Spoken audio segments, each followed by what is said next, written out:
Today's story starts unusually, a car chasing another. Unexpectedly, she crashes. What a crazy start. The crash scared her into bubbling quietly, looking on the window about insurance. But that guy, he's sweating like a ghost. She didn't want to get too tangled up, just said she'd handle it, but then spotted blood on him. Cue the suspenseful music. She tried to fish out his number, but he hit reverse like a cat caught in headlights.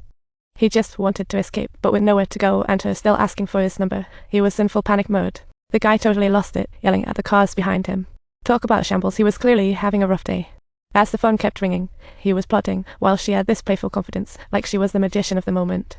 As she reached for the door, he scrambled to the other side and took off down the alley like a madman. She was on his tail like a dog after a squirrel, and when he tossed his phone away, it was like chasing a clown. Hilarious. After a bit of a brawl, he was no match for her as she pinned him down, proving money can't buy skill. She kept grilling him until he was silent as a stone, not spilling a single word. It's a real talent. She rifled through his wallet like a detective on a caffeine high, planning to hand him over to the cops for a nice break. Just then, the cops showed up. Talk about a party, they were grinning like they'd just spotted a buffet. Seeing him in handcuffs, the cops grilled her about her ID, leaving her utterly confused. Poor thing was so out of it she couldn't show her ID, so they carted both of them off. What a 2-for-1 deal. Leaning back on the bench, she passionately recounted his crimes, but he just sat there like a well-behaved kid. Compared to her baseless accusations, it was child's play. He was even treated like the victim. What's this world coming to? With no other options, she dialed up her buddy, proving that brotherhood comes through when the chips are down. They brought the guy to the station, and with worry etched across her face, she opened his car and started searching like a detective again. At last, she discovered a weird key under the seat, thinking, is this the treasure map? She knew without proof, had slipped away like a sneaky cat, so she was on the hunt for clues. No time to waste. She sent her buddy to canvass the crash site. It's like teamwork makes the dream work.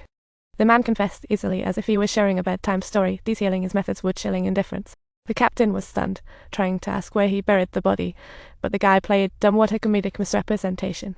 She rushed to the station, just in time to catch him being all laid back. Fire was practically shooting from her eyes. With a furious yell, the cops ordered him to lead the investigation. Talk about a lively debate. A DNA sample from Ashen would yield a break, but after pounding on her door forever, not a soul stirred. When nobody answered, she smashed the glass in frustration, only to find a little girl inside calling the police. The little girl was dialing 911 complaining about an intruder, and it shocked her who knew Ashen had a kid. Seeing the girl's pitiful face, her heart twisted, and she had no choice but to take her along for the ride. Where Ashen was in deep trouble, she tried comforting the girl, saying, "You've got a mighty partner here," which just rolled off her tongue. To unearth evidence, she sought help from a colleague. It's all about hand in hand through tough times. Sympathy from her fierce rival was surprising too. Gossiping about her plight while grinning from ear to ear was something else. What a twist. She claimed the boss seat while the rival played nice. Now that's a plot twist outside the plot. Finally, she unearthed that familiar number. All thanks turns out the escort was still alive. When digging for the address, the girl explained it was a while back and at a random hotel. Odd, right? She quit the job. Yeah, he kept sending threats. Talk about an awkward chapter in the book of life. Her plan had nosedived into a disaster, leaving her gloomy, but the girl caught on her mom was in danger. The girl sobbed uncontrollably in the car, driving her nuts, but luckily her buddy was making solid attempts to get the door open. She alerted her, and together they burst into the house, a perfect example of teamwork in action. Both searched the basement for clues, but it was like playing hide and seek. Nothing came up. Just as they were about to leave, she stumbled upon a wall painting, a perfectly timed piece of art. The wall depicted gruesome scenes, clearly the work of a monster. It made her want to bang her head against the wall.